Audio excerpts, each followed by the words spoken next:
Je vais ajuster ça. Donc, bonjour pour le très peu de personnes qui sont avec nous en ce moment. Pour ceux qui ne sont pas là, vont pouvoir regarder là, en reprise la rencontre des capitaines 2021-2022. Donc, je me présente encore une fois Guillaume Lemunoël, responsable de la LHI pour la saison d'hiver. J'ai commencé l'été dernier pour ceux qui ne me connaissent pas. J'ai pris la place de Bruno Santori qui n'est pas revenu là, à la suite de l'arrêt COVID. Donc, écoutez, on va avoir plusieurs points à aborder aujourd'hui. On va passer là, par le PowerPoint régulier qu'on montre à chaque année. Sinon, on va faire un petit tour par le livre des règlements parce qu'il y a quelques trucs qui ont changé. L'objectif de la LHI, sur quoi on va mettre le focus aussi là, cet hiver. Donc, il y a quand même là, plusieurs points à aborder aujourd'hui. On va aussi avoir une période de questions à la fin. Et également, on va parler, bien sûr, du passeport vaccinal là, qui est en vigueur depuis le 1er septembre et dont on a une période tampon jusqu'au 15. Donc, on va passer à travers tout ça aujourd'hui pour la rencontre des capitaines. Donc, je voulais juste commencer avec l'objectif de la LHI. Écoutez, c'est pas compliqué. L'objectif de la LHI, permettre à tous de pratiquer le hockey dans les meilleures conditions que l'on peut offrir. Le plaisir, la pratique du sport et la pratique du loisir sont au cœur de l'objectif principal et de la mission de la LHI. La pratique de ce loisir comporte des risques, comme tout sport, mais ces risques peuvent être contrôlés via l'attitude des joueurs, les spectateurs et les arbitres sur la patinoire. Donc, le but premier de la Ligue est bien sûr le plaisir à travers le temps passé sur la glace avec ses amis coéquipiers et même avec les adversaires, puis les officiels, puis tout le monde là, qui se trouve ici. Donc, je pense qu'on comprend tous là, la base de tout ça. Donc, c'était l'objectif de la LHI. On va aller vers le PowerPoint que la LHI fournit à chaque année pour les capitaines. Donc, le PowerPoint qui est ici. Donc, qu'est-ce qui est offert là, ici à Isatis qui va vous concerner un peu plus? La Ligue de hockey adulte hiver, été Isatis, les cliniques et les camps de hockey pour les 4 à 15 ans haute performance, maniement de rondelles et plus pour ceux là, qui ont des enfants qui voudraient peut-être les inscrire. Cours de patinage pour enfants, programme apprentissage hockey pour adultes. Pour les joueurs, là, ça s'adresse plus pour mes joueurs de E+E, pour ceux là, qui auraient peut-être envie là, de peaufiner là, un petit peu leur jeu. Surtout à travers la saison, là, les programmes de excusez-moi, je déparle. Les programmes d'apprentissage pour hockey pour adultes, c'est un bon moyen là, de pouvoir mettre un petit peu le cap sur vos objectifs puis essayer de peaufiner votre jeu. Donc, le restaurant Le Caucus, ça, on va y revenir. Location de glace occasionnelle, location de salle et événements, ça aussi pour l'instant, on va y revenir. Pro Shop également. Donc, prochaine slide. Horaire statistique en direct, division paritaire, couverture d'assurance complémentaire, infrastructure propre et de qualité, récompense aux gagnants des séries, championnat intercomplexe en fin de saison. Ça, c'est de retour pour cet hiver. Pour ce qui est là, de l'horaire et statistiques en direct aussi, ça, il n'y a pas de problème. Division, ça, on va en parler un petit peu là, au courant là, du meeting. Récompense aux gagnants des séries aussi, là, cet hiver, il va y en avoir. Pour ça, il n'y a pas de problème. Donc, le responsable de la LHI, le superviseur des ventes, pour l'instant, on n'en a pas. Donc, ça va être plutôt là, moi là, qui est le responsable de tout ça. Donc, qui a un petit peu là, les deux postes en même temps. Je vais avoir aussi une coordonnatrice pour m'aider cet hiver qui s'appelle Catherine Réaume. Donc, très gentille, là, si vous la voyez. Là, faites-lui un beau salut. Elle est vraiment, vraiment smart. Donc, je fais un petit peu les deux rôles. Je vais quand même résumer. Gestion de tous les produits de vente LHI 3 contre 3. Supervision des opérations hockey. Encadrement des coordonnateurs et des chronométreurs. Donc, ça, d'ailleurs, le 3 contre 3, ça ne s'applique pas là, pour cet hiver. On n'en a pas. Mais ça s'applique pour vous autres, ma gang d'adultes. Bon. Coordonnateur de la LHI, ça, c'est ce que je vais faire le soir avec vous autres, mais ce que Catherine va aussi faire. Gestion des opérations sur le plancher, alignement, support, blessure, besoins particuliers lors des matchs. Donc, tout ce qui est blessure, là, vous pouvez venir me voir. Tout ce qui est commentaires constructifs ou frustration, vous pouvez passer me voir. On va essayer de faire de la résolution de problèmes, il n'y a pas de trouble. Donc, point de contact avec les équipes. Support au superviseur des ventes. Donc, dans ce cas-ci, c'est un petit peu moi et Félix qui se relaient là-dessus. Donc, on se partage pas mal d'informations de ce côté-là. S'assurer du bon déroulement des parties et l'application des règlements par les employés et joueurs. Donc, c'est sûr que, comme vous pouvez imaginer, avec la COVID, on a encore là, des règlements qui s'appliquent quand vous êtes à l'aréna. Donc, à savoir, là, je sais que c'est pas la bonne image, c'est Chambly qui est sur l'image, mais quand même. Pour celui de Saint-Constant, c'est un peu le même principe. hockeylhi-saintconstant.com. Donc, là-dessus, vous aurez les horaires, les résultats. Vous pouvez aller voir le classement statistique des joueurs. Et dans la section plus également, il y a les règlements de la LHI. Vous pouvez aller voir la catégorisation des joueurs qui va probablement d'ailleurs changer. On va le souligner tout à l'heure. Caution solidaire, ça aussi, ça pourrait être une bonne chose à vérifier pour vous autres. Réclamation des assurances en cas d'accident. Décharge de responsabilité. Ça, c'est important pour vous autres, les capitaines, la suspension. Si vous êtes pour avoir des remplaçants ou des joueurs dont vous n'êtes pas sûr, ou des joueurs qui jouent dans plusieurs catégories en même temps, moi, je vous conseille d'aller voir cet onglet-là à toutes les semaines. La raison pourquoi, c'est que, un peu comme on a fait cet été, il y a des choses qui vont se resserrer un petit peu plus. Et parfois, il y a des joueurs qui jouent dans plusieurs équipes qui pourraient être suspendus dans plusieurs catégories en même temps. Donc, comme je vous disais, juste vérifier, s'il vous plaît, les capitaines, avant que vous bookiez des joueurs, des remplaçants, juste vérifier si le joueur en particulier n'est pas suspendu. Et bien sûr, le format des séries éliminatoires. Donc, on revient là, au message qu'on a tous vu là, depuis à peu près 2 ans, mais on va quand même repasser par-dessus. Donc, il y a des désinfectants à l'entrée de l'aréna. S'il vous plaît, vous désinfectez les mains en entrant. On suit bien les flèches une fois qu'on rentre dans l'aréna. On garde notre masque à l'intérieur. Vous pouvez l'enlever dans le vestiaire et au banc, mais les gens qui sont dans les estrades en haut doivent porter leur masque en tout temps. Donc, dans les vestiaires, là, on vous demande de garder 1,5 m. Pareil au banc des joueurs. Ça ici, c'est plus nous qui va s'en occuper, mais quand même, c'est bon à savoir.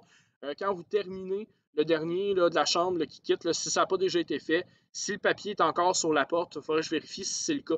S'il y a un papier sur la porte, vous allez le dernier à quitter, là, juste le retourner puis le mettre là, sur le X, s'il vous plaît. Mais comme je vous disais, là, ça serait à vérifier. Ça fait un certain temps que j'en ai pas vu. Il faudrait que je regarde si les fiches sont encore là. Donc, pour la saison 2021-2022, procédure en place. La Ligue ne pourra pas prêter de matériel pour le match. C'est donc la responsabilité des joueurs, puis là, dans ce cas-ci, des équipes, d'apporter leur bouteille d'eau. On demande aux équipes d'apporter aussi 2 sets de chandails afin d'éviter les conflits de couleurs. Si vous n'avez pas 2 sets de chandails, écoutez, on peut vous en prêter un. D'ailleurs, juste pour faire une petite parenthèse là-dessus, les équipes à domicile ont la priorité sur la couleur de chandail. Donc, si vous êtes visiteur, vous êtes l'équipe qui doit changer de couleur. Le match sera de formule standard à 5 contre 5 comme ça a été fait cet été. Sur la glace, au banc des joueurs, ces derniers devront placer les passés. Ça, regardez, je ne suis pas sûr si ça s'applique encore. On va regarder. Ça, c'est probablement pas moi qui ai fait la correction. En attendant leur substitution. Ça va être à vérifier. Ça là-dessus, là, je vais regarder ça, puis je vais vous redonner des nouvelles. Les visiteurs sont admis sur la passerelle, devront porter leur masque et respecter une distance de 2 mètres. Et d'ailleurs, s'il vous plaît, un spectateur par joueur, pas plus. Donc, ces mesures-là ont été mises en place afin de s'assurer que tous les joueurs et employés peuvent circuler et pratiquer leur sport favori en toute sécurité. Merci de bien vouloir respecter ces procédures, c'est super important. Donc, pour la saison, ça commence, là c'est écrit mardi, mais c'est bien lundi. Excusez-moi, une autre correction que je n'ai pas fait. Donc, ça commence bien lundi, le 6, et pas mardi. Minimum des parties jouées pour être admissible en série, ça c'est pour les remplaçants, 25% de la saison. Donc, pour qu'un joueur le puisse participer aux séries éliminatoires, il faut qu'il ait joué 25% des matchs de son équipe. Le paiement, 1100 $ d'acompte à l'enregistrement, 50% de la saison au premier match. Dernier paiement, première semaine de novembre, entente de paiement si vous avez de la difficulté à collecter.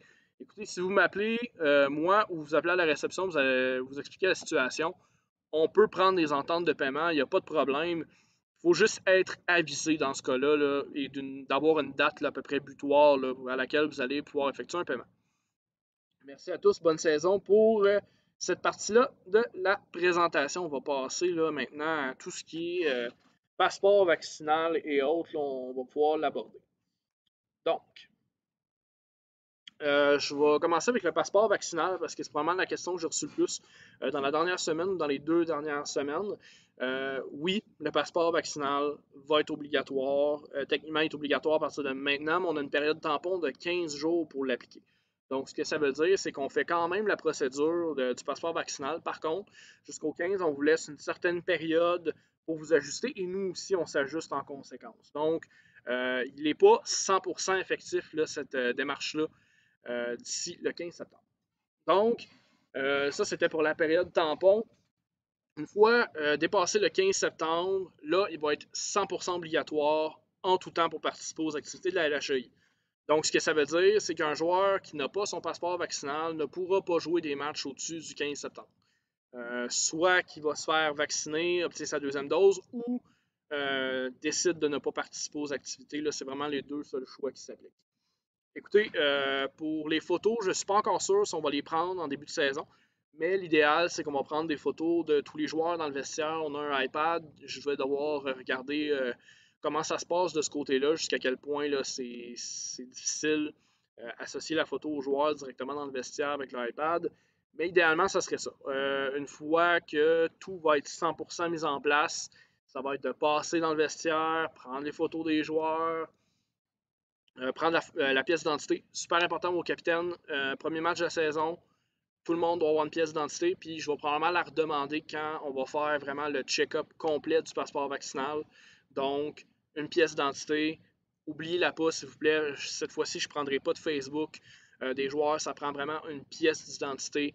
Puis, pour ceux qui ont déjà leur passeport vaccinal, je peux vous le scanner là, vraiment dans les premières semaines. Sinon, on peut attendre après le 15 pour ceux là, qui ne l'ont pas encore. Donc, une fois que c'est fait, nous, quand on va les recevoir, on va vous mettre un collant de la LHEI avec la saison en cours. Les arbitres se fient à ça pour savoir si les joueurs sont éligibles à jouer. Même chose pour les marqueurs. Donc, quand on va recevoir les collants, on va vous les donner pour ceux qui auront fait leur check-up du passeport vaccinal. Ça va être obligatoire. Aussi, comme je dis, on va essayer de faire les photos aux joueurs pour être capable de faire un meilleur suivi aussi de qui vient jouer, à quel moment, puis d'être sûr là, que c'est la bonne personne qu'on a par rapport au casque qui a le collant dessus là, et le joueur qui embarque sur la patinoire. Donc, c'est juste pour être sûr là, de faire un certain contrôle. Je ne vous dis pas que ça va être fait la première semaine. Je vous dis juste qu'éventuellement, on va prendre des photos. Donc, écoutez, ça ressemble pas mal à ça. Sinon, écoutez, du 1er au 15, comme je dis, on est capable de comprendre, on fait une certaine période d'ajustement. Par exemple, dépasser le 15, un joueur qui n'est pas vacciné, qui participe à un match, premièrement, si on s'en rend compte, c'est sûr que vous perdez le match par défaut. Il n'y aura absolument aucune tolérance là-dessus. Un joueur illégal qui joue sans son passeport vaccinal au-dessus du 15 septembre, il n'y a pas d'entente qui se fait, il n'y a pas de compréhension. Au-dessus du 15 septembre, un joueur qui n'a pas son passeport vaccinal et qui est dans votre alignement et le match est joué, vous perdez le match par défaut. Puis le joueur, évidemment, là, qui n'a pas son passeport vaccinal à ce moment-là, est suspendu indéfiniment jusqu'à ce qu'il puisse là, présenter son passeport vaccinal à la Ligue de la LHI. La raison pour on a fait ça, c'est qu'on veut éviter les débordements, on veut éviter aussi que le monde là, essaye de nous en passer des vitres. Je ne dis pas que c'est ça nécessairement qui va arriver. Nous, on se protège là-dedans et on protège aussi les équipes. Puis on vous protège vous autres aussi également. Ça serait plate en maudit que vous perdiez des games à cause de ça parce que, mettons, un joueur a vous-même essayé de vous en passer une vite. T'sais, on va essayer là, idéalement d'éviter ça, puis on met une procédure en place justement pour éviter ce genre de situation-là. Donc, restaurant Le Caucus et autres services. Excusez-moi, pour l'ouverture de la saison d'hiver, le restaurant Le Caucus n'est pas encore ouvert pour des raisons de logistique et de COVID. Donc, pour l'instant, le service aux chambres est toujours actif comme il était actif cet été. Par contre, éventuellement, moi, ce que j'ai reçu comme information, c'est qu'il va y avoir probablement une ouverture, un retour progressif de tous les services là, chez Isatis. Donc, c'est sûr que comme tout le monde, il faut qu'on engage ces gens-là, il faut qu'on réorganise le tout, il faut qu'on ouvre. Donc, c'est sûr que ça ne sera pas prêt semaine 1. Je ne peux pas vous dire ça va être prêt quand. Ça va être un retour progressif vers la normale là, lorsque vous allez arriver à l'aréna pour ce qui est des services seulement. Là. Quand je parle de retour à la normale, là. Donc, le bar en haut, après ça, le restaurant. Fait que ça va venir là, en vague, ça va venir progressivement là, de situation en situation. Ça va dépendre aussi c'est quoi les mesures là, qui vont arriver là, dans les prochains mois ou dans les prochaines semaines. Donc, on va aller voir le livre des règlements parce que c'est probablement la chose la plus longue à faire ce soir. Il y a quand même quelques changements. Donc, pour les capitaines qui étaient là dans les dernières années, je vous conseille de rester parce qu'il y a quand même quelques petits tweakings là-dessus. C'est pas des gros changements, mais c'est quand même des changements là, qui sont bons à savoir avant une saison. C'est toujours bon d'avoir un refresh aussi. Là. Fait qu'on va aller chercher le livre des règlements. D'ailleurs, c'est pas la bonne page. Ça sera pas long, je vais vous arranger ça. Ça serait bon d'avoir le bon, hein? Mon Dieu, excusez-moi, attendez une minute. Ok, attendez une minute, ça sera pas long. Ouais, non. Ok, ça sera pas long, je vais vous arranger ça. Petit problème technique. Ok.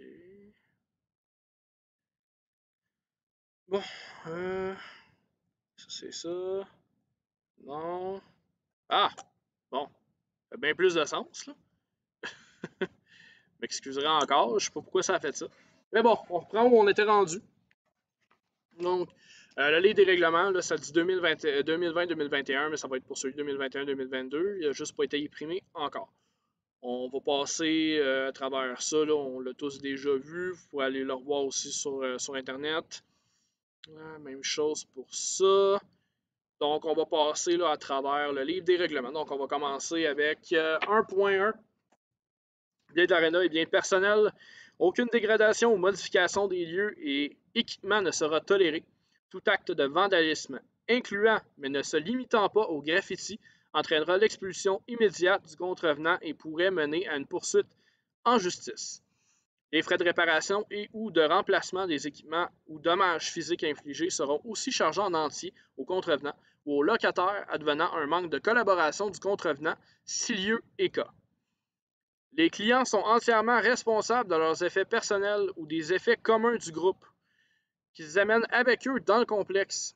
Le complexe sportif Isatis Sport se décharge de tout bris, perte, vol ou autre événement concernant les dits effets. Réglementation sur la consommation d'alcool et de tabac. Nous adoptons une politique de tolérance zéro relativement à la consommation ou transport d'alcool et à l'usage du tabac dans les zones interdites, telles que le stationnement et l'abord des surfaces de jeu. Les complexes Isatis sont titulaires de permis délivrés par la Régie des alcools et du tabac. Il est donc interdit de consommer toute boisson alcoolisée n'ayant pas été achetée au complexe. Il est strictement interdit de fumer à l'intérieur des complexes Isatis Sport, y compris les vestiaires et le hall d'entrée. L'usage illicite de drogue est interdit dans nos complexes et sur nos terrains. Toute personne excusez-moi, je déparle encore. Toute personne soupçonnée d'être sous l'influence de l'alcool, de drogue et ne pouvant pas jouer de façon sécuritaire pour les autres et lui-même sera prié de se retirer de la surface de jeu. Ça, c'est important pour toute équipe, pour toutes les nouvelles équipes, là, ça, c'est à prendre en note. Donc, on demande aux gens, là, s'il vous plaît, ne consommez pas de l'alcool avant vos matchs.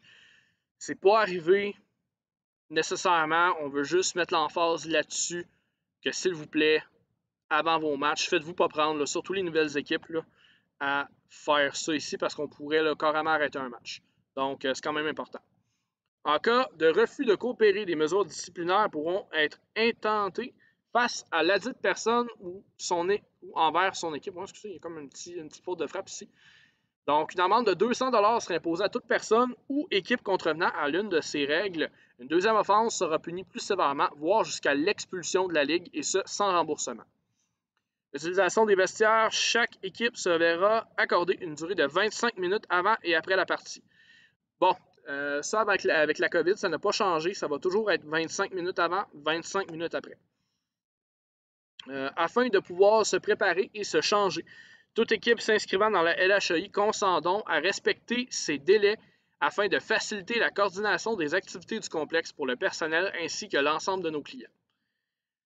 Droit de l'administration. La Ligue se donne le droit de sanctionner, d'expulser ou de bannir tout joueur ou toute équipe dont le comportement ne serait pas conforme avec l'esprit ou la conduite attendue dans un établissement sportif. Donc, ce que ça dit au fond, c'est qu'on se réserve le droit là, de retirer des joueurs ou des équipes qui ne satisfont pas là, les attentes qu'on a par rapport aux joueurs ou aux équipes face à l'attitude ou face comment dire, à la conduite qu'on attend là, de personnes qui fréquentent notre ligue. Procédure administrative. Ça, l'inscription via la plateforme web, je pense que vous l'avez, tous les joueurs qui sont en ligne, ça, prenez-en pas compte.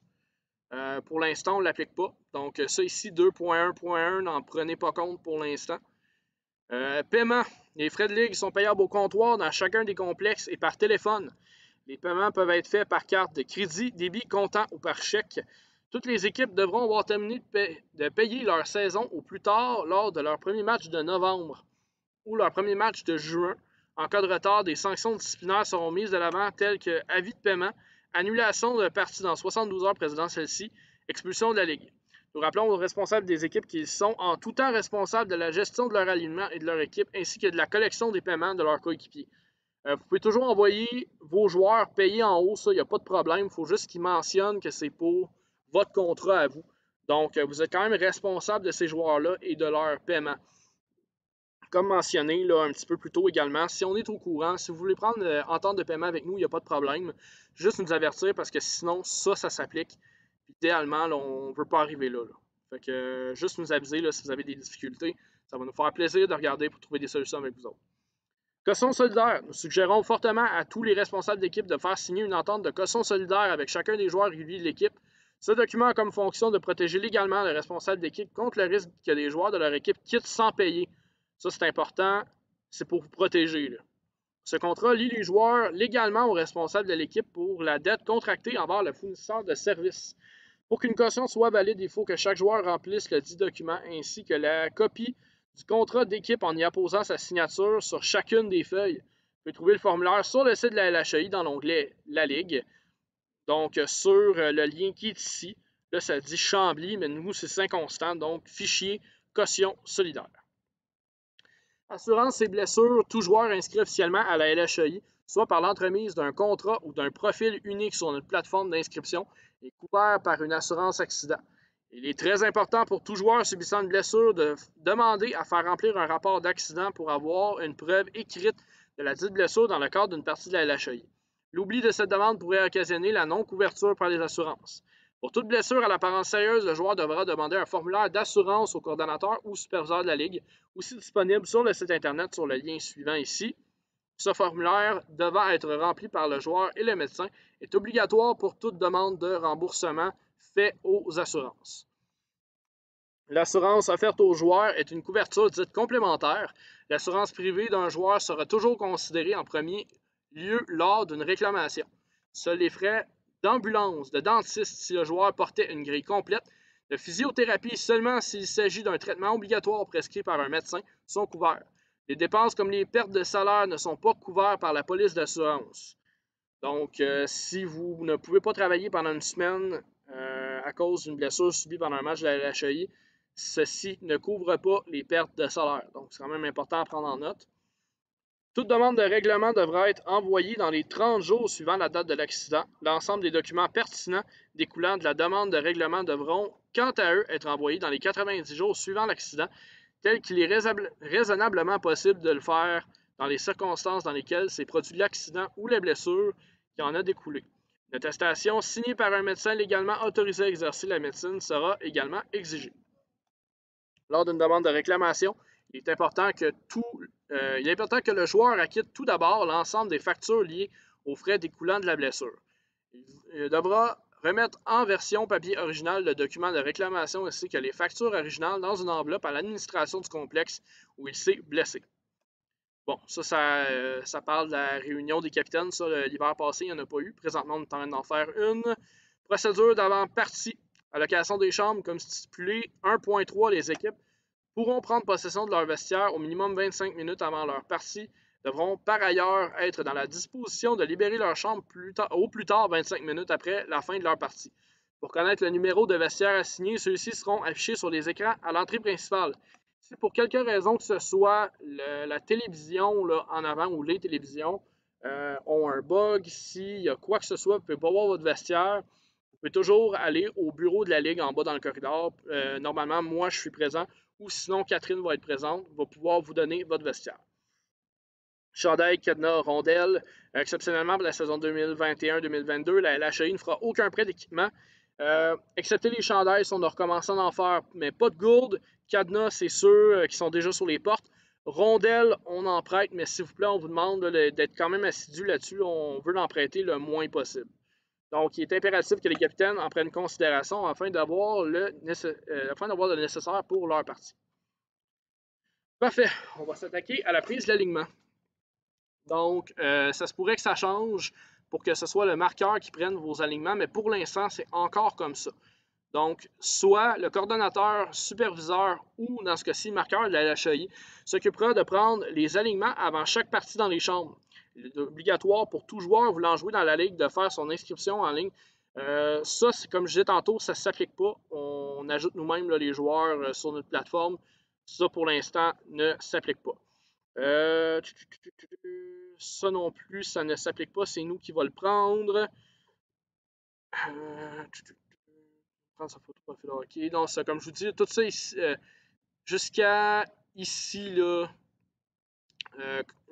tout ce qui est en bleu ici, pour l'instant, ne s'applique pas. Donc, on ne fait pas l'inscription sur la plateforme web. C'est nous qui s'occupons de rentrer les joueurs là, dans GameShark. La Ligue enregistra toujours les numéros de chandail entrés lors de la dernière partie de chaque joueur. Si le numéro du joueur doit être modifié, il est également de la responsabilité du joueur d'en informer le coordonnateur de la Ligue avant la partie afin de maintenir l'intégrité des statistiques de chacun. Moi, normalement, ce que je fais, c'est que je le demande à chaque joueur si c'est bien son numéro, mais s'il vous plaît, si je vous ai oublié, ou si Catherine vous a oublié, juste spécifier si vous avez changé de numéro, s'il vous plaît. Tout joueur arrivant en retard pour le début de sa partie se doit de donner son nom au marqueur avant sa première présence sur la surface de jeu. Tout joueur ou équipe ne respectant pas cette règle se verra attribuer un 2 minutes de punition pour avoir retardé le match. Aucun joueur n'ayant été préalablement enregistré pour une partie ne pourra intégrer une partie après la deuxième période de jeu. Ça aussi, ça va être à voir s'il n'y aura pas de modification.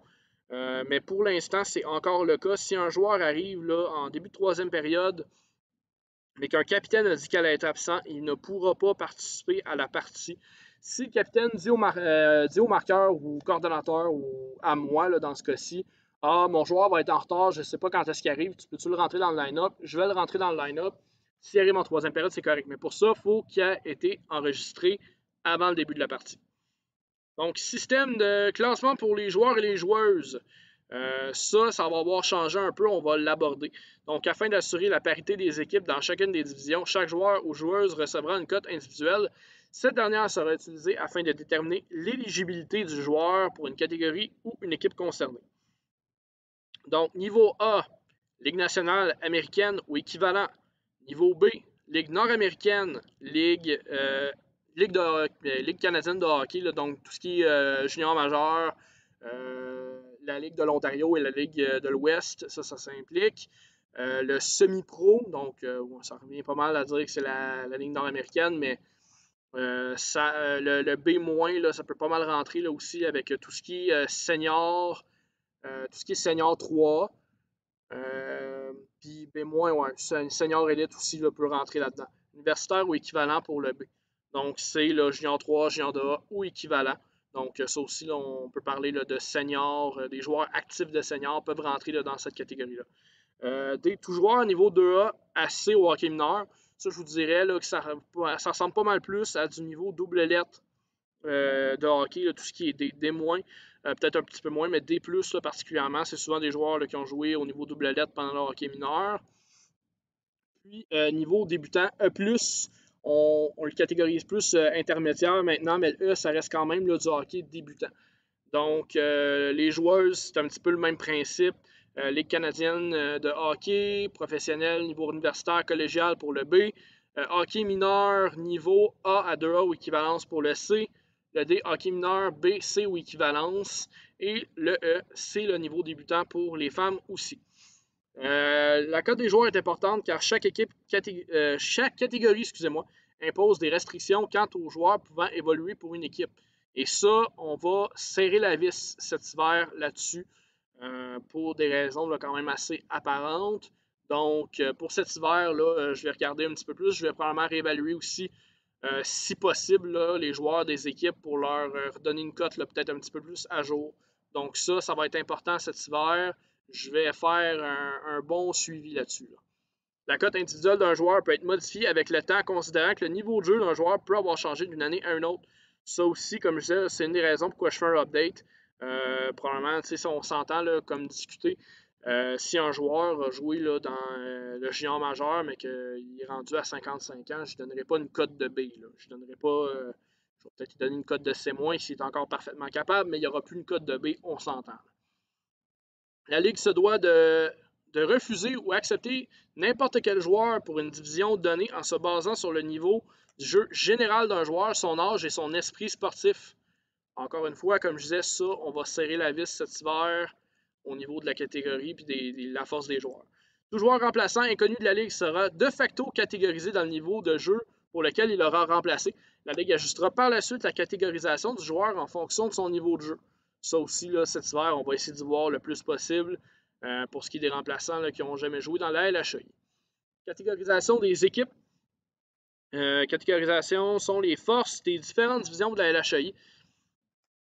Sont donc des forces d'équipe et non de joueurs. La catégorisation de nos divisions nous permet d'assurer un maximum de parité entre les équipes en regroupant par force afin de nous assurer de maintenir cette parité des restrictions aux équipes quant à la force des joueurs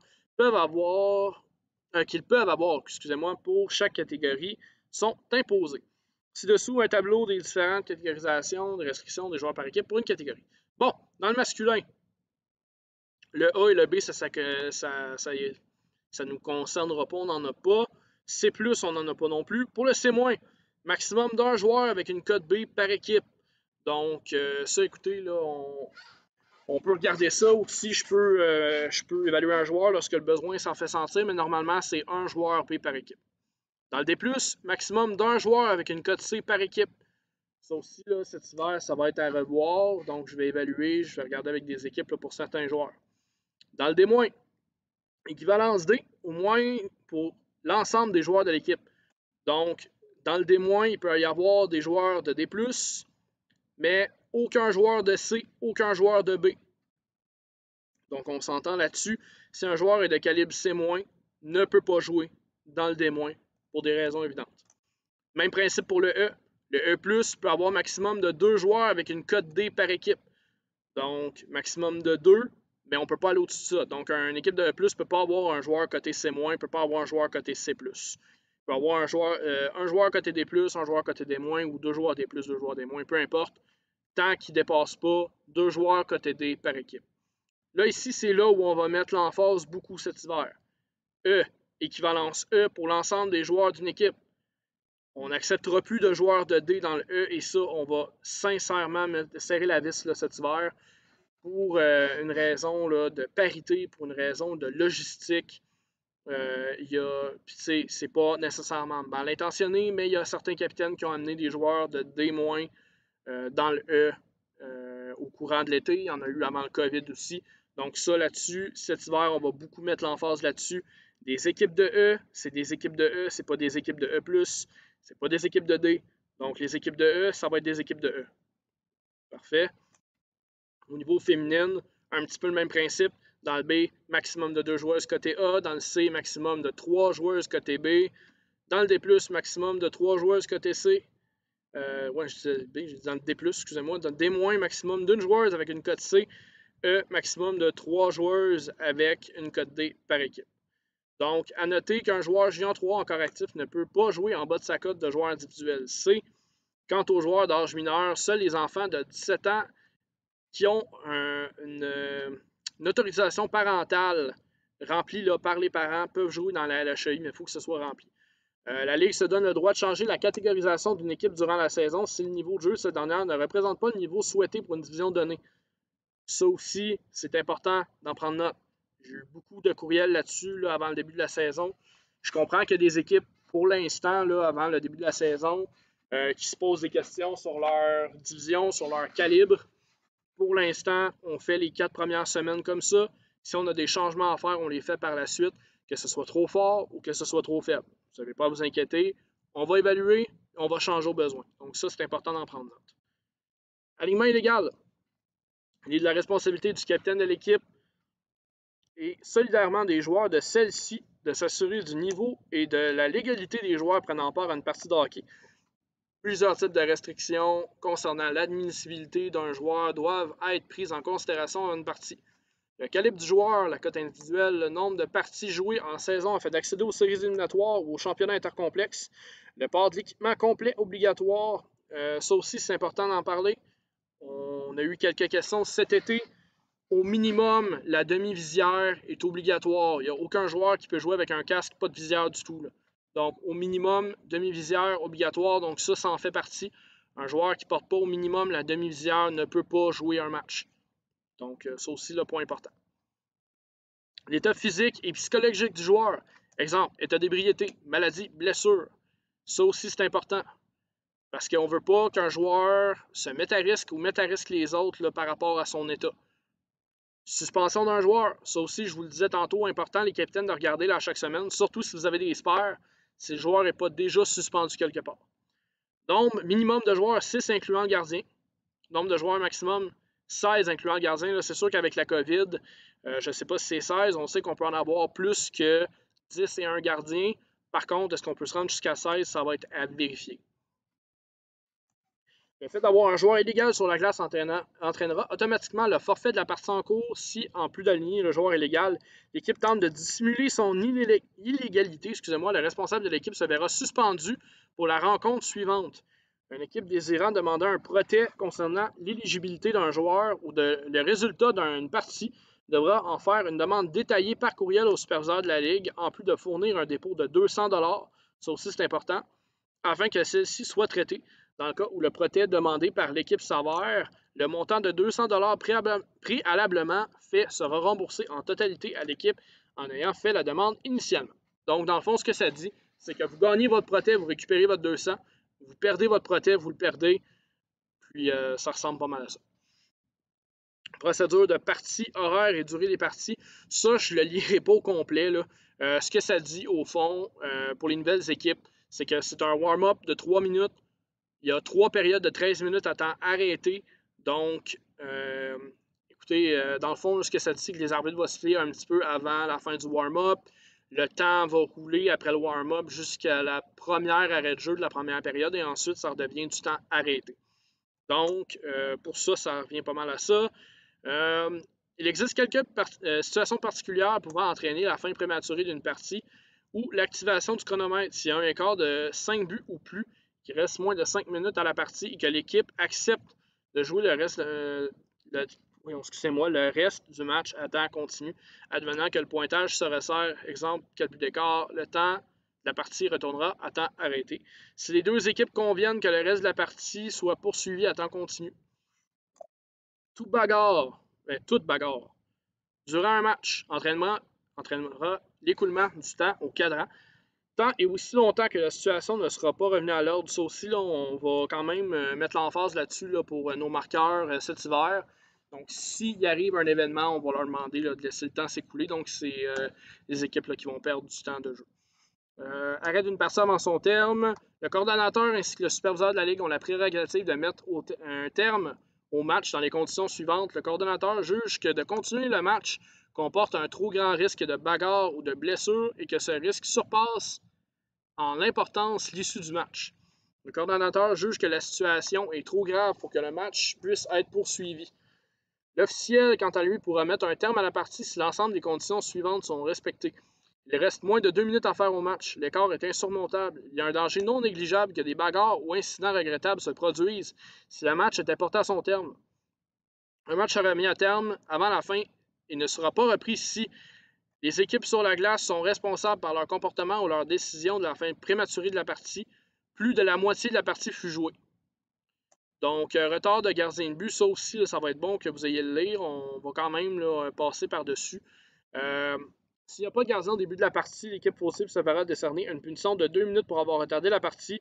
Celle-ci sera appliquée au moment où le gardien arrivera dans le match, à moins de raison majeure. Si le gardien n'est toujours pas arrivé à la 11e minute, l'équipe sans gardien devra commencer la partie avec 6 patineurs et perdra son temps d'arrêt pour la partie. Si le gardien de but n'est toujours pas arrivé avant le début de la deuxième période, l'équipe sans gardien de but perdra le match par forfait. Donc, ce que ça dit au fond, c'est que une équipe peut attendre jusqu'à 2 minutes avant la fin de la première période pour qu'un goaler arrive, puis commencer le match. Puis si le goaler n'est toujours pas arrivé à la fin de la période, le match est terminé, défaite par défaut. Donc c'est sûr que ça ne donne pas une grosse marge, mais c'est fait pour laisser le temps là, au gardien, s'il n'est pas arrivé, là, de pouvoir arriver. Puis l'équipe d'assumer une punition dans le cas échéant. Lorsqu'un gardien de but se blesse durant une partie, ce dernier a droit à un maximum de 5 minutes afin de décider s'il peut continuer la partie ou non. Si ce dernier ne peut poursuivre la rencontre, l'équipe du gardien blessé aura 10 minutes afin de remplacer ce dernier. Si l'équipe n'est pas en mesure de compléter ce changement, la partie se soldera par un forfait, à moins qu'il ne reste moins de 5 minutes à la partie. Dans ce cas, l'équipe ayant perdu son gardien de but aura la possibilité de finir la partie à 6 joueurs sur la surface de jeu. Donc ça aussi, là, c'est pas quelque chose qui arrive souvent, mais c'est bon de le savoir. Donc, écoutez, ça aussi, là, si vous pouvez prendre ça en note, c'est quand même relativement important à savoir. Retard des joueurs. Si l'équipe n'est pas en mesure d'avoir mis au moins 5 joueurs et un gardien au début de la première période, le temps s'écoulera et l'équipe fautive se verra donner une pénalité pour avoir retardé le match. Après 13 minutes de retard, ce qui veut dire donc la première période, le match sera déclaré perdu par forfait et une amende de 110 $ sera payable par l'équipe fautive avant la prochaine partie. Donc, dans le fond, si vous perdez le match par défaut parce que vous n'avez pas assez de joueurs et que la première période s'est écoulée, on est rendu au début de la deuxième, non seulement le match est perdu par défaut, mais vous avez 110 $ d'amende en plus pour dédommager l'équipe qui n'a pas pu jouer sa partie. Une amende pourrait être attribuée à une équipe qui, de façon trop régulière, arrive en retard pour leur partie. Cette amende pourrait être attribuée à la discrétion du personnel de la Ligue et la direction. Le port d'équipement, comme je disais tantôt, minimum de demi-visière, protège-cou, bavette pour les gardiens de but. On a tous déjà vu ça. Partie serait déclarée perdue par forfait si un joueur expulsé ne quitte pas la patinoire et persiste à demeurer sur la glace malgré les instructions de l'officiel. Si un gardien est expulsé de la partie et que son équipe n'est pas en mesure de le remplacer dans les 10 minutes, si une équipe décide de ne pas continuer la partie en raison d'une blessure au gardien, si une équipe n'est pas en mesure d'avoir le nombre de joueurs minimum à n'importe quel moment dans la partie, si une équipe ne peut s'acquitter des frais exigés, si une équipe utilise des joueurs non admissibles. Une équipe ne pouvant remplacer des joueurs ayant écopé de punitions coïncidentes durant la première période, les officiels permettront la poursuite du jeu selon un format à 4 contre 4. Le résultat d'un match par forfait de 5-0 pour l'équipe non fautive, la partie ne sera pas reprise ultérieurement. À noter qu'un résultat d'une partie par forfait en séries éliminatoires ou lors du championnat est de 3-0. Procédure de saison. Chaque joueur de la LHI est tenu de respecter les points suivants. Les pouvoirs et les droits intrinsèques du conseil d'administration de la Ligue, l'autorité absolue des arbitres en pouvoir, l'ensemble des règlements formulés et acceptés par les administrateurs de la Ligue, l'autorité relative du supérieur de la Ligue, de ses coordonnateurs et du capitaine de son équipe, tous les règlements du hockey. Responsabilité des capitaines. Il va de la responsabilité du capitaine d'équipe de veiller aux points suivants avant le début de la saison. Que tous les joueurs de son équipe soient inscrits. Ça, encore une fois, ça revient à la plateforme web, ce qu'on disait tantôt, ne s'applique pas pour l'instant. En passant, s'il y en a qui viennent juste de se joindre à nous, vous pouvez toujours retourner au début du meeting. C'est vers 6 heures que ça a commencé. Donc, si vous ne voulez pas en perdre, là, je vous conseillerais de retourner. C'est à 30 minutes du début de la diffusion. Donc, si vous voulez recommencer du début. Donc, comme je disais, la plateforme web en ligne pour l'instant ne s'applique pas. C'est nous qui complète l'inscription. Que tous les joueurs de son équipe soient informés des dates et des montants du paiement de la saison. Que tous les joueurs de l'équipe aient signé le document caution solidaire. Ça, comme je vous disais tantôt, les capitaines, je vous conseille sincèrement, ça peut vous protéger là, en cas de joueurs qui quittent. Tel qu'expliqué dans la section procédure administrative. Que tous les joueurs de l'équipe aient pris connaissance du livre des règlements. Ça aussi, ça peut être une bonne chose si les gars sont au courant. Ils ne seront pas obligés de vous harceler à chaque fois qu'il arrive quelque chose. Ils vont pouvoir le savoir. Ça aussi, que tous les joueurs sachent comment utiliser le site de la Ligue, lhi.com. Oui, ça peut être efficace, surtout pour aller voir le livre des règlements s'il arrive quelque chose. Comme je disais, ça n'est pas obligatoire pour l'instant. Ça, par exemple, ça l'est. Ça aussi, cet hiver, on va mettre l'accent là-dessus. Chaque équipe doit avoir un capitaine. Ce dernier étant identifié avec un C sur le chandail. Et les assistants identifiés avec un A peuvent aussi remplir le rôle de capitaine d'une équipe si nécessaire. Seules ces personnes ont le droit de s'adresser à l'arbitre. Ça, là, phrase super importante. Seules ces personnes ont le droit de s'adresser à l'arbitre. Donc, capitaine et assistant, les autres, on essaie d'éviter le plus possible là, que tout le monde s'adresse aux officiels. Pour des raisons de roulement de partie, pour des raisons de logistique, pour des raisons, écoutez, name it, nommez-en 50, on en a quand même plusieurs. Là. Pour ces raisons-là, s'il vous plaît, seulement capitaine et assistant qui s'adressent aux arbitres. lors de l'imposition d'une pénalité s'ils ne sont pas impliqués eux-mêmes dans la situation. Donc, un capitaine qui reçoit une punition ne peut pas obstiner son call. Ça aussi, c'est une autre affaire.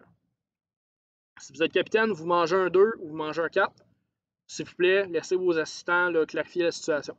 Tout écart à cette règle peut entraîner une punition d'inconduite, voire une suspension. Ça aussi, les arbitres là, ont le droit, sans réserve, d'expulser un joueur là, qui fait juste ne pas respecter ce règlement-là. C'est les capitaines et les assistants qui s'adressent aux arbitres. Si un arbitre informe le joueur de la situation, que le joueur continue, il peut très bien se voir donner une inconduite de partie.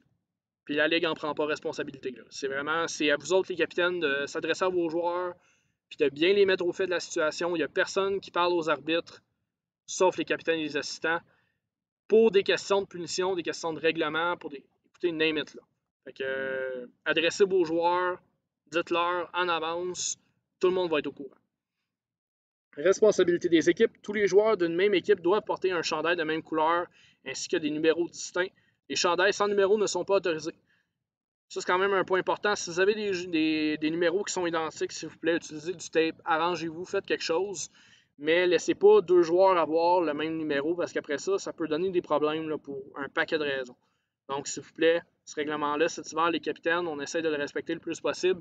S'il y a quelque chose, vous pouvez toujours me demander, exemple, si vous pouvez emprunter un chandail ou si je n'ai peut-être pas du tape quelque part pour vous aider là, à faire un numéro, mais s'il vous plaît, pas de couleurs là, qui n'ont pas rapport avec votre équipe, et surtout pas de joueurs avec le même numéro, s'il vous plaît. En début de chaque saison, les premières parties de la saison seront utilisées afin d'effectuer des essais pour établir les divisions. Dans le cas échéant, on a 4 semaines d'évaluation cette année. Donc, les 4 premiers matchs, c'est votre évaluation. La Ligue se donne le droit d'opposer des équipes de divisions différentes à cette fin. Après ces 3 semaines d'activité, là ça dit 3 semaines, mais c'est 4. Après les 4 semaines d'activité, les divisions seront réajustées à la lumière de ces essais. Le calendrier de la saison sortira dans les jours qui suivront. Ce qu'on va faire, c'est qu'on va probablement sortir le calendrier jusqu'à Noël après ça. Puis après Noël, on va refaire une petite évaluation. Un second calibrage des divisions pourrait être fait en lumière du déroulement de la saison. Justement ce que je viens de dire. Après Noël, là, on va probablement faire une petite évaluation. Donc, 4 semaines jusqu'à Noël. Après ça, réévaluation encore. Puis après ça, on va sortir le calendrier jusqu'à la fin de la saison. Classement en saison. Tout au long de la saison, la Ligue cumulera les points au classement selon la méthode suivante. 2 points pour une victoire, 1 point pour une défaite en fusillade et aucun point pour une défaite en temps réglementaire. En cas d'égalité au classement en fin de saison, celui-ci sera établi à partir des critères suivants. Écoutez, ça aussi, c'est à vérifier. On est en train de regarder ça. Pour l'instant, on le laisse comme ça, mais on discutait du fait qu'on va peut-être effectuer des changements dans la mesure où on va peut-être y aller avec le pourcentage de victoire d'une équipe dans sa division. Pourquoi on ferait ça? C'est parce que quand on fait des changements d'une équipe d'une division à l'autre, si une équipe a joué dans une division trop forte, descend ensuite dans une division un peu plus faible, si on commençait la saison avec 6 défaites ou 4 défaites ou 8 défaites, c'est pas comment dire, c'est pas juste pour eux de repartir ça de zéro. C'est comme s'ils commençaient une saison de zéro. Donc, ce que nous, on fait à ce moment-là, c'est qu'on calculerait le pourcentage de victoire des équipes dans chaque division et on ferait le classement en fonction de celui-là. Pour l'instant, on ne l'applique pas comme ça parce qu'on ne l'a pas programmé comme ça encore. Donc, pour l'instant, ça s'applique encore comme ça, mais il pourrait y avoir des changements. Donc, vous serez avertis. Si aucune de ces méthodes ne peut officialiser le tout, un tirage au sort aura lieu afin de déterminer le classement des équipes. Donc, procédure de suspension. La procédure de suspension sera déterminée par le code de pénalité donné par les officiels. Il est de leur devoir d'informer la Ligue de tout geste qu'ils considèrent devant mériter une suspension. Les arbitres ont un rôle important dans la détermination de la gravité d'un geste et de la suspension appropriée. Néanmoins, la décision finale de suspendre ou non un joueur et pour laquelle durée est de l'autorité unique de la Ligue. La Ligue se donne donc le droit de ne pas suspendre un joueur qui a reçu un code D ou E, suspendre un joueur qui n'a reçu aucune pénalité ou aucune pénalité majeure sur la séquence. Lorsque la Ligue décide de donner une suspension à un joueur, voici la procédure qui sera suivie. La Ligue enverra un courriel au capitaine de l'équipe fautive pour l'aviser de la suspension moins de 72 heures avant l'application du premier match de suspension. Moi, ce que je fais personnellement, c'est que quand je fais une révision disciplinaire, normalement, je vous envoie un courriel à l'instant. Donc, si je commence une révision disciplinaire le lendemain de votre match, habituellement, je vous envoie un courriel pour vous dire, écoutez, on procède à une révision disciplinaire d'un geste qui a été commis pendant le match. Vous serez informé de la décision. La Ligue ajoutera la suspension sur le site Internet afin que l'information soit disponible pour tous. Donc, si un joueur qui joue dans plusieurs équipes, c'est là que les capitaines, ça devient important de regarder l'onglet suspension. À noter que lorsqu'un joueur reçoit une pénalité majeure, il devient de la responsabilité du capitaine de vérifier l'avis de suspension. Donc, ça revient exactement à ce que je disais là, par rapport à ça. C'est au capitaine de vérifier. Joueur régulier et remplaçant. Lorsqu'un joueur régulier jouant dans plusieurs catégories est suspendu, sa suspension sera appliquée dans la catégorie pour laquelle l'événement est survenu. Cependant, certains facteurs aggravants peuvent faire en sorte qu'une suspension soit émise sur plusieurs catégories. De là l'importance de vérifier. Pour ce qui est d'un joueur remplaçant devant être suspendu, son nombre de matchs de suspension sera calculé en nombre de semaines de suspension. Ça aussi, c'est important. Si un joueur n'a pas d'équipe régulière et qui est suspendu dans une équipe, sa suspension est en semaine automatiquement sans aucun facteur aggravant. Un joueur suspendu ne peut remplacer dans aucun calibre tant que sa suspension n'est pas terminée. Ça aussi, c'est une affaire. Si vous avez un joueur qui est suspendu dans une catégorie, mais que techniquement, il n'est pas suspendu dans d'autres catégories, mais ce n'est pas un de vos joueurs réguliers, vous ne pouvez pas plus le faire remplacer. Donc, exemple, je vais prendre l'exemple de moi. Là. Exemple, je me fais suspendre le dimanche dans le E+, je veux aller jouer dans le mardi E+, avec équipe X, mais je ne suis pas un régulier d'équipe X. À ce moment-là, je ne peux pas jouer pour équipe X parce que je ne suis pas régulier. Donc, pas de remplacement pendant la suspension. Il peut cependant jouer des matchs en tant que régulier dans d'autres catégories. Donc, exactement ce que je venais de dire à l'instant. Contestation de suspension, c'est une équipe ou un capitaine conteste une décision de suspension. Il n'y a aucun mécanisme de révision des décisions. Néanmoins, le capitaine ou le responsable d'équipe peut contacter la Ligue afin de recevoir des explications et justifications concernant la décision rendue par le comité de discipline. Ce qu'on fait maintenant, c'est exactement comme mentionné plus haut pour ce qui est des protets. On applique ça aussi pour la contestation. 200 $. Si vous gagnez, on vous le remet. Si vous perdez votre 200 $. Récidive. Un joueur récidiviste devra rencontrer le comité de discipline de la LHI avant de pouvoir intégrer la Ligue s'il y a lieu. Ça aussi, c'est un point qu'on va appliquer cet hiver. Bon. Report ou annulation d'une partie. Le report d'une partie n'est permis que dans des cas exceptionnels. Si néanmoins une partie vient qu'à être déplacée au calendrier, la journée de reprise sera en fonction des disponibilités de glace du complexe et pourra donc être placée une soirée autre que celle normalement prévue.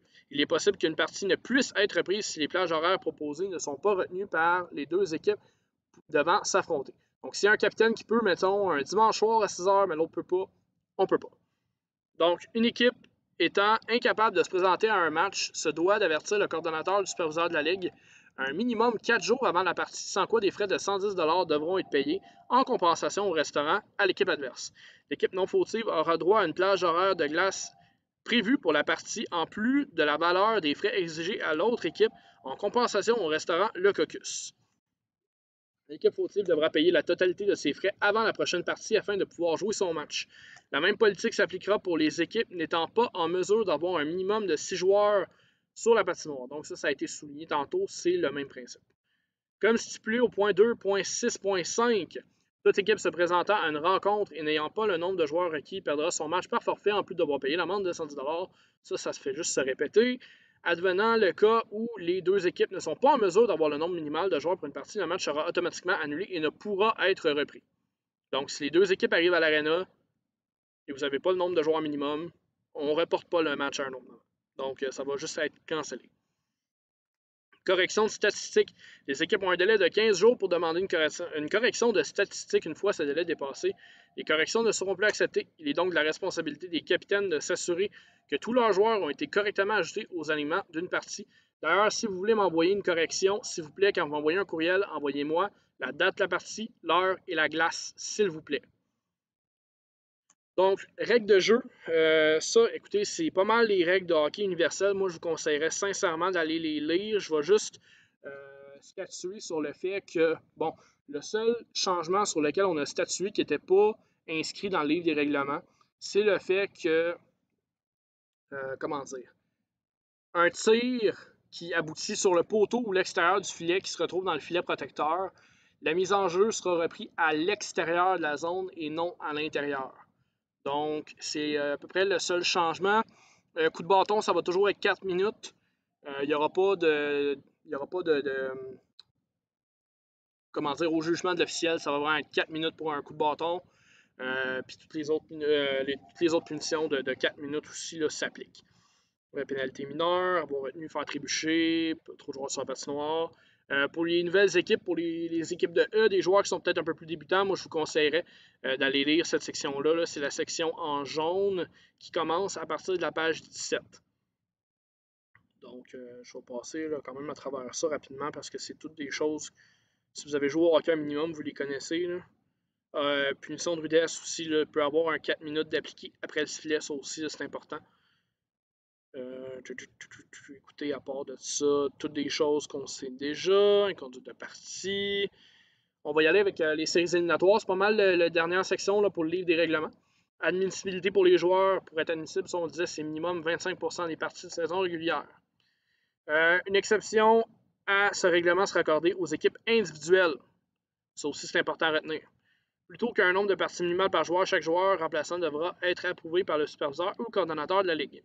Si un joueur d'une équipe se blesse lors d'une partie de la LHI, qu'il existe un rapport de blessure à son nom prouvant que ce joueur se qualifie en vertu de la règle 4.1.1, le superviseur de la Ligue pourra le faire remplacer par un autre joueur qui ne serait pas autrement admissible.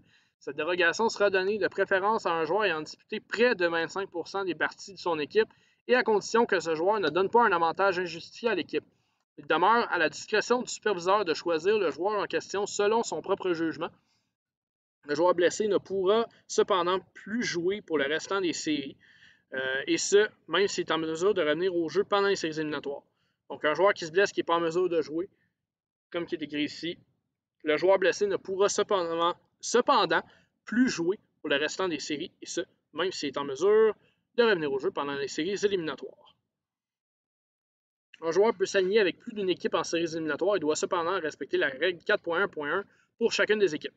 Un joueur ayant reçu une suspension ne recevra pas de crédit pour les parties manquées pour être éligible en vertu de la règle 4.1.1.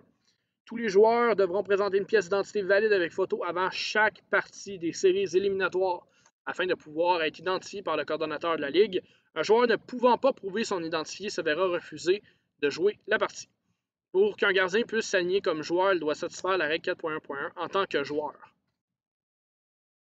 Admissibilité pour un gardien de but. Afin d'être admissible pour les séries, un gardien doit avoir disputé au moins 3 matchs avec son équipe ou avoir respecté les règles d'éligibilité écrites de la règle 4.2.2. Pour qu'un joueur puisse s'aligner comme gardien, il doit respecter les critères d'admissibilité des gardiens, soit d'avoir au moins 3 matchs disputés à cette position avec son équipe. Advenant que la règle 4.2.1 ne peut être satisfaite, la Ligue de la LHI se donne le droit d'accepter ou de refuser tout gardien substitut en série. Format des séries. Le temps réglementaire lors des parties de série aura le même format que les parties de saison régulière. En cas d'égalité, il y aura une prolongation 3 contre 3 de 5 minutes en temps et à temps continu. En cas d'égalité, après la prolongation, il y aura une fusillade de 3 joueurs par équipe. Si l'égalité persiste, excusez-moi, je commence à manquer de salive. Les équipes pourront renvoyer les mêmes joueurs seulement après avoir fait un tour complet des joueurs de son équipe. La première équipe qui comptera un but tandis que l'autre équipe ratera sa chance déterminera le gagnant de la partie. Un joueur en pénalité ne peut participer à la fusillade. Un joueur qui a reçu une pénalité à la fin du match ou à la fin d'une période de prolongation ne pourra pas aller en tir de barrage. Il devra rester au banc des punitions. Le format des séries éliminatoires. Le format des séries sera diffusé un mois avant le début des séries. Chaque équipe jouera un minimum de 2 parties garanties en séries éliminatoires. Championnat intercomplexe, les équipes victorieuses des séries éliminatoires de leur division respective lors de la saison automne-hiver seront invitées à participer sans frais au championnat intercomplexe de la LHI. Les règlements d'admissibilité pour le championnat sont les mêmes qu'en séries éliminatoires. Notez qu'il n'y a pas de championnat pour la saison d'été. Format du championnat, l'ensemble des parties du championnat aura lieu à la fin de la saison automne-hiver. L'horaire du tournoi ainsi que la structure du championnat pour chaque classe seront disponibles sous l'onglet Championnat LHI sur le site web de la Ligue. Toutes les équipes qui joueront une formule round robin avec 2 parties garanties afin de se classer pour accéder à la ronde à élimination simple. Pour des raisons de parité dans chacune des divisions, il est possible qu'une équipe soit catégorisée différemment lors du championnat de fin de saison que lors de la saison et des séries éliminatoires. Les règlements de jeu et disciplinaires sont les mêmes que la saison régulière. La Ligue se réserve le droit d'éliminer une équipe qui déclare forfait pour l'une de ses parties. Les parties iront directement en tir de barrage à l'exception de celles en ronde d'élimination simple. Celles-ci auront une période de prolongation supplémentaire à 3 contre 3, 5 minutes à temps arrêté avec les tirs de barrage. En cas d'égalité, le classement sera établi à partir des critères suivants dans l'ordre. C'est la même chose, il faudra vérifier si on le change pour le pourcentage. Mais plus grand nombre de victoires, plus grand nombre de victoires totales, plus grande différence positive entre les buts, moyenne, but contre, moyenne de pénalité, tirage plus face. Donc, ça faisait le tour du livre des règlements, ce qui veut dire qu'on a quasiment fini, puis moi, je manque de salive. Donc, ça sera pas long. On va retourner ici et on va passer au prochain. Bon, je vous retrouve finalement après cette longue lecture du livre des règlements. Donc, pour résumer encore une fois, là, ce qui a changé un petit peu dans le livre des règlements, pour ce qui est de la catégorie E, on va serrer la vis pour ce qui est là, du calibre des joueurs, puis pour ce qui est, là, pour ce qui est des mises en jeu qui touchent le poteau ou le filet, on prend ça à l'extérieur. Punition de 4 minutes pour les coups de bâton, etc. Donc, si vous avez n'importe quelle question que ce soit, juste retournez sur le livre des règlements sur le site internet quand vous aurez le temps, là, quand vous désirez avoir des réponses à vos questions. Notre focus pour la saison d'hiver, là, je l'ai souligné un petit peu depuis le début de la rencontre, mais la discipline des joueurs, ça va être un gros point à surveiller pour nous cette saison. Je vais mettre beaucoup d'emphase là-dessus. Ça fait pour plusieurs 1 an et demi qui n'ont pas joué au hockey. Nous, ce qu'on veut, c'est de permettre à ces gens-là, puis à tout le monde, de jouer dans un environnement qui est sécuritaire, qui est agréable surtout.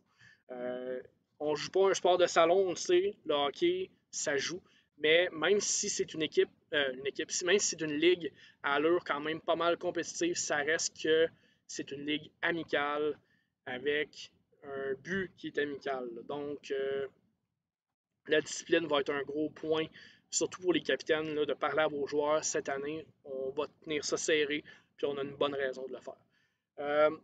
Au niveau de l'identité des joueurs, comme je disais, on va essayer de prendre des photos, puis ça, on va essayer de le faire régulièrement. Régulièrement. On va essayer de le faire de façon là, assidue pour toutes les équipes, c'est le mot que je cherchais. Donc, c'est sûr que cet été, on voulait le faire. On n'a pas vraiment eu le temps pour un paquet de raisons, mais là, cet hiver, on va essayer de le faire un peu plus.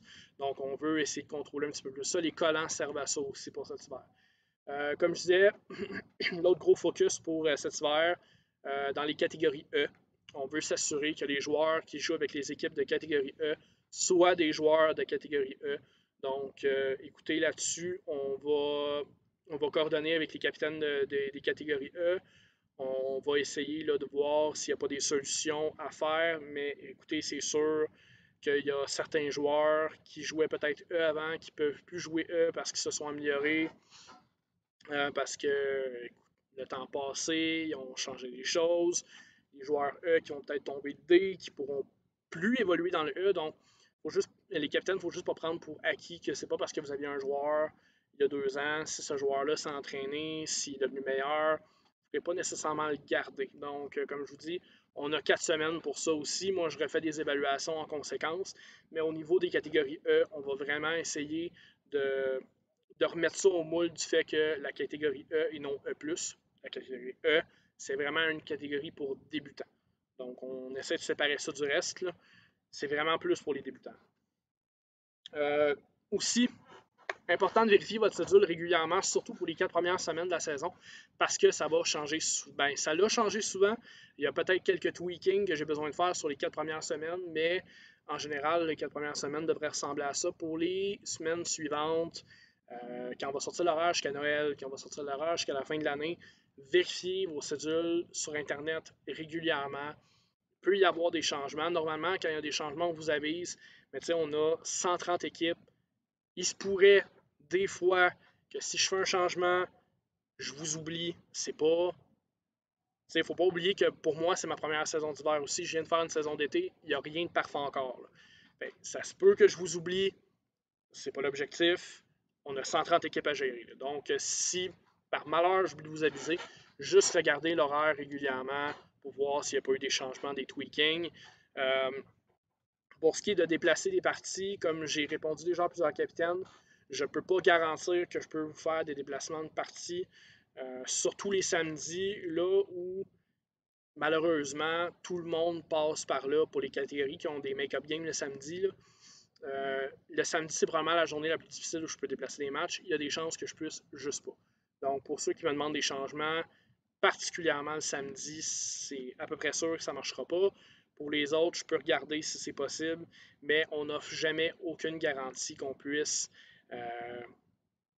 comment dire, faire quelques changements récurrents ou même simples que ce soit. Là. Pour des raisons de logistique, pour des raisons d'organisation, à comprendre qu'on travaille aussi avec un cédulaire qui est fait pour répartir le nombre d'heures le plus également possible. C'est pas un système sans faille, par exemple. Dans le sens que, bon, il y a peut-être un nombre impair d'équipes, il y a peut-être un nombre impair de matchs, il y a peut-être un nombre impair de blocs de glace qu'on a. Ça ne sera pas parfait. Il y a des équipes, exemple, vous avez, je prends pour exemple, dans le tableau que je vous ai envoyé, le nombre de blocs de glace qu'il y a par soir. Vous allez peut-être avoir 12,50 pour un bloc. Ça veut peut-être dire que vous allez avoir 11 matchs, ça veut peut-être dire que vous allez en avoir 13. Le système qu'on utilise avec le cédulaire n'est pas parfait. Mais encore une fois, comme je disais, il n'y a rien de parfait. On a 130 clubs chez nous. Donc, c'est sûr que des fois, pour gérer des horaires, c'est un peu plus compliqué. Des fois, ça se peut que vous jouiez tard beaucoup dans la même période de temps. Juste prendre en considération que si vous jouez beaucoup tard dans une partie de la saison, mais il y a une partie de la saison, vous allez jouer beaucoup plus tôt aussi. Donc, on comprend que c'est pas toujours agréable, mais toutes les équipes doivent passer par là. Donc, puis s'il y a quelque chose, vous pouvez toujours venir me voir. On essaye de travailler ensemble, on essaye de faire des changements. Je peux juste pas garantir que je peux les faire. Écoutez, je vais enchaîner avec une petite période de questions. S'il y a encore des gens avec nous, donc vous pouvez là, y aller en commentaire si vous avez des questions, s'il y a quoi que ce soit. Pour ceux là, qui rejoignent le meeting maintenant, vous avez toujours la possibilité là, de reculer là, à peu près à 30 minutes du début de la diffusion pour ce qui est du début du meeting. Donc, je vais voir s'il n'y a pas des questions. Sinon, je vais arrêter la diffusion dans pas longtemps. Donc, écoutez, s'il y a des questions, vous pouvez y aller. Sinon, vous pouvez toujours me rejoindre par téléphone 450-632-3838, poste 233, aux heures de bureau. Puis, sinon, par courriel, guillaume.lemieux-noël@hotmail.com. Donc, écoutez, il ne semble pas y avoir de questions. Donc, en général, je pense que je vais laisser ça comme ça. Donc, comme je disais, téléphone 450-632-3838, poste 233 dans les heures de bureau.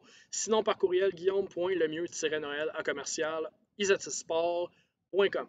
Donc, merci à tous pour ceux qui ont été là, ne serait-ce que quelques minutes ou toute la rencontre. Merci beaucoup. Donc, je vous souhaite une très bonne soirée et au plaisir de vous voir cette saison dans la LHA. Merci.